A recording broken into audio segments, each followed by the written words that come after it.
عزیزان گرام، اور چیلے چمچے بیٹھے ہوئے انہوں نے نعرہ حیدری لگا دیا کہ بھئی یہ سب شیعوں کا یہ عقیدہ، تاکہ وہی ٹیپ جو ہے کل سنائی جائے، ٹی وی پر سنائی. یہی ہو رہا ہے.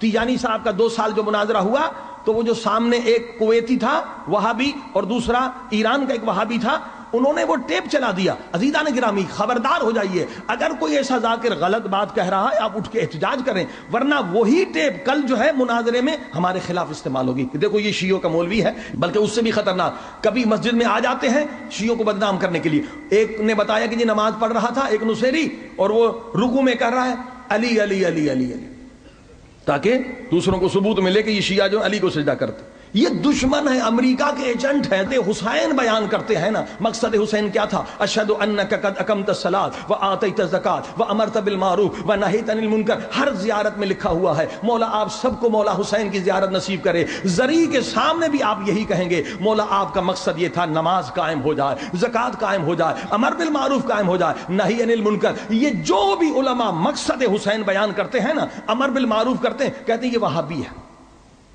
تاکہ لوگ امر بالمعروف سنیں ہی نہیں.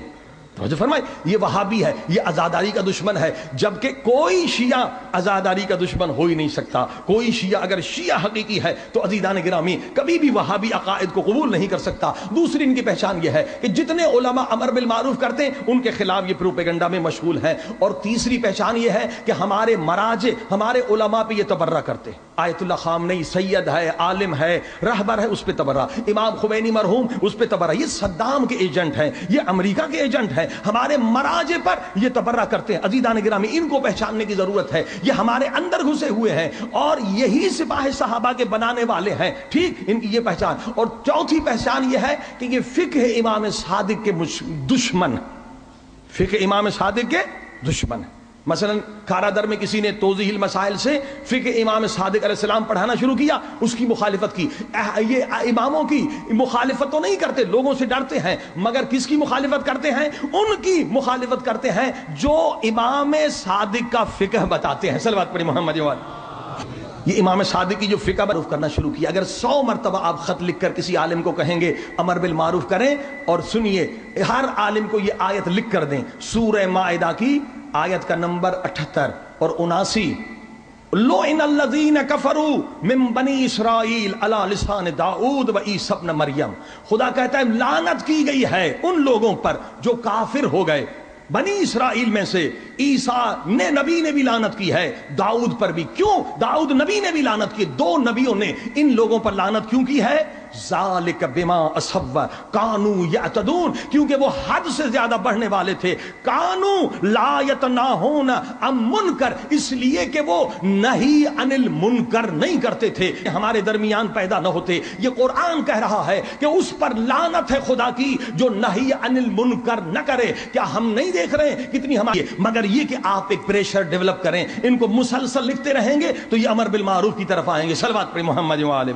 عزیزان کرام، لہذا لوگ آئیں پی ایچ ڈی کریں، جو انگلش اچھی جانتے ہیں، کمپیوٹر اچھا جانتے ہیں، آئیں عالم دین بنیں. ایک گمراہ انسان کو بھی آپ نے ہدایت دی تو اللہ کے رسول کہتے ہیں پوری کائنات کے خزانوں سے افضل ہے. آئیے دین کا علم حاصل کریے. ہمارے ہاں علماء کی کمی ہے، اور علماء ہوں. پوری دنیا میں آج علماء کی مانگ ہے، خصوصاً انگریزی جاننے والے. تو آپ اس طرح سے دنیا میں تبلیغ کر سکتے ہیں. سلواتی سے، کیونکہ بہار الانوار جو ہماری کتاب علامہ مجلسی نے لکھی ہے وہ 100 جلدوں سے بھی زیادہ ہے. علامہ مجلسی نے کہا میں گاؤں گیا، میں نے صرف حدیثوں کو جمع کیا ہے، میں نے یہ تحقیق نہیں کی ہے کہ اس میں حدیثیں کتنی جھوٹی ہیں اور کتنی غلط ہیں، کتنی ضعیف ہیں. یہ آنے والے علماء کا کام ہے. صلوات پڑھی محمد وآلہ.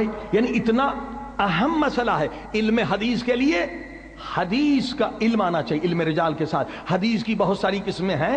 سب سے پہلے تو مسئلہ یہ ہے کہ حدیث کی سند کو دیکھا جاتا ہے کہ بھئی حدیث جو ہے کس نے سنائی. مثلا احمد نے مسلم سے سنی، مسلم نے یوسف سے سنی، یوسف نے حسن سے سنی، اور بیچ میں فلاں نے ایک دوسرے شخص سے سنی جو منافق تھا. اگر بیچ میں ایک بھی منافق آ گیا تو وہ حدیث قابل قبول نہیں رہتی. صلوات پڑھی محمد وآلہ محمد. یعنی اتنا اہم مسئلہ ہے علم حدیث کے لیے.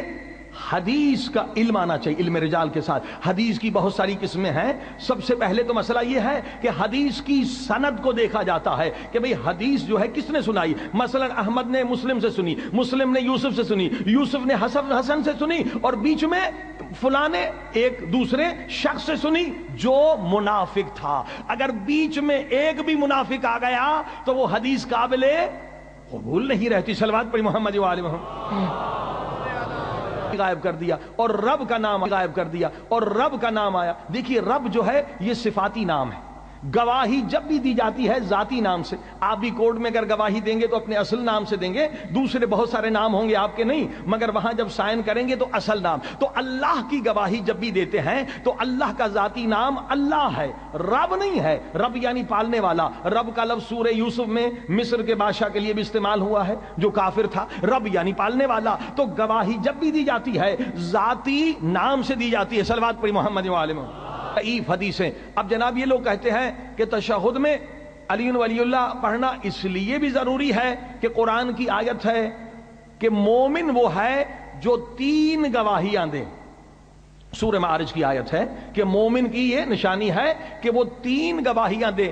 اگر آپ نے مولا علی کی ولایت کی گواہی نہیں دی تو آپ جو ہے مومن بھی نہیں ہیں، آپ نے صرف 2 گواہیاں دی۔ عزیزان گرامی، ہم 2 گواہیاں نہیں دیتے بلکہ ہم بھی 3 سے زیادہ گواہی دیتے ہیں۔ ذرا غور سے سنیں ہماری کیا گواہی ہے۔ پہلی گواہی ہے اشہد ان لا الہ الا اللہ، یہ اللہ کی الوہیت خدائی کا گواہ ہم نے گواہی دی، اے میرے مالک تیرے سوا کوئی بھی رب نہیں ہے۔ چلیے ہم نے اللہ کی الوہیت کی گواہی دی، اسے خدا مانا، مگر خدا ہم ہی تو نہیں مانتے، عیسائی بھی مانتے ہیں، مگر ان کے ہاں ہولی ٹرینٹی ہے، ان کے ہاں تثلیث ہے، ان کے ہاں شرک ہے۔ ہم نے دوسری گواہی دی، ہم عیسائیوں کی طرح نہیں مانتے، ہم یہودیوں کی طرح نہیں مانتے، وحدہ لا شریک لہ، یہ دوسری گواہی ہے۔ پروردگار ہم تجھے ایسے مانتے ہیں کہ تیرا کوئی شریک نہیں ہے، یہ دوسری گواہی۔ اب تیسری گواہی وہ اشہد ان محمد عبدہ، ہم گواہی دیتے ہیں آپ اللہ کے عبد ہیں، یہ تیسری گواہی۔ ورسول،